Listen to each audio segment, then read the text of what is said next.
Assalamu alaikum. Today we will perform a practical of voltage regulation on transmission line, and we will also observe the power flow in transmission line when we connect different types of loads to the transmission line. Okay, the objective of the experiment is to observe the flow of real and reactive power in a three-phase transmission line with known passive loads. Okay so passive loads जो हैं वो हमारे पास कौन से होंगे?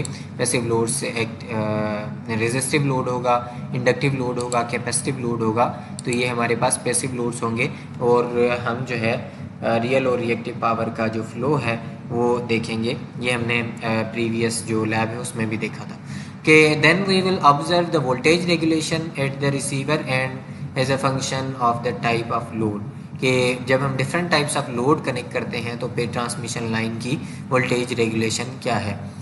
apparatus required are 4-pole squirrel cage induction motor, 3-phase wound rotor induction motor, resistive load, inductive load, 3-phase transmission line, capacitive load, AC voltmeter, 3-phase watt var meter, power supply, phase shift indicator and connecting leads.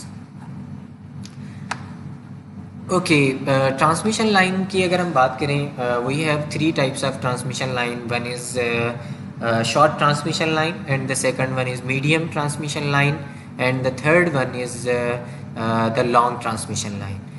If we talk about short transmission line तो short transmission line जो कि बहुत ही जो उसका size होता है बहुत कम होता है कि उसका जो स्पैम है वो बहुत रिड्यूस्ड है कि इतने ज़्यादा किलोमीटर्स में ट्रांसमिशन लाइन नहीं एक्सपेंड हुई तो उसको हम शॉर्ट ट्रांसमिशन लाइन कहते हैं. और मीडियम ट्रांसमिशन लाइन जो उससे थोड़ी सी ज़्यादा एक्सपेंड हुई है.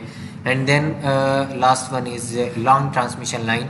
तो लॉन्ग ट्रांसमिशन लाइन जो है वो ज़्यादा किलोमीटर्स पे होती है तो उसको हम लॉन्ग ट्रांसमिशन लाइन कहते हैं.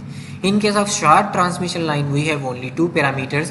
One is the resistive part, and the second one is inductive part. But in case of medium transmission line, we have also resistor, inductor, and capacitor in transmission line model. And then in case of long transmission line, we also have conductance as well. कि conductance को भी हम include कर लेते हैं. तो ये जो है different types of transmission lines होती हैं. तो ये जो है रेजिस्टर के तौर पे इंडिकेट किया हुआ है हमने, ये इंडक्टर के तौर पे इंडिकेट किया हुआ है, ये इंडक्टर और कैपेसिटर के तौर पे इंडिकेट किया हुआ है. यहाँ पर अगर हम देखें तो relative values of R XL depend on the type of transmission line. ये ऑलरेडी मैं बता चुका हूँ कि 3 ट्रांसमिशन लाइन है.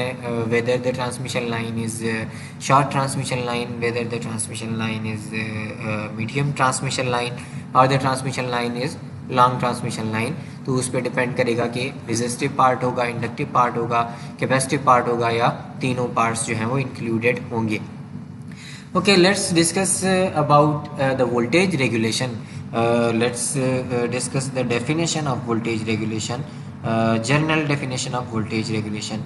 तो general definition of voltage regulation ये होगी कि when we move from no load to full load which how much the amount of percentage drop in terms of voltage that is called the voltage regulation, or simply we can define the voltage regulation in terms of percentage is its percentage decrement in terms of voltage, percentage decrement in voltage when we move from no load to full load.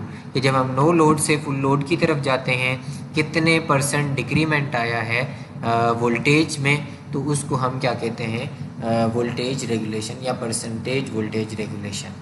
तो अगर ज़्यादा percentage की value होती है voltage regulation की तो हम कहेंगे कि ज़्यादा डिक्रीमेंट आया है नो लोड साइड से जाते हुए फुल लोड साइड की तरफ वोल्टेज में. और अगर वैल्यू कम होगी तो हम कहेंगे कि कम जो है वो चेंज आया है. तो जो एक्चुअल डिज़ायरेबल कंडीशन है वो ये है कि चेंज जो है वो कम से कम आना चाहिए, या हम इस तरह के मैयर्स लें कि जो वोल्टेज रेगुलेशन की वैल्यू है वो कम से कम रहे. ओके, तो ट्रांसमिशन लाइन में क्या होगा, ट्रांसमिशन लाइन कनेक्टेड होगी और हम जो है वो वोल्टेज रेगुलेशन कैलकुलेट कर लेंगे ट्रांसमिशन लाइन की bye connecting different loads with the receiving end of the transmission line.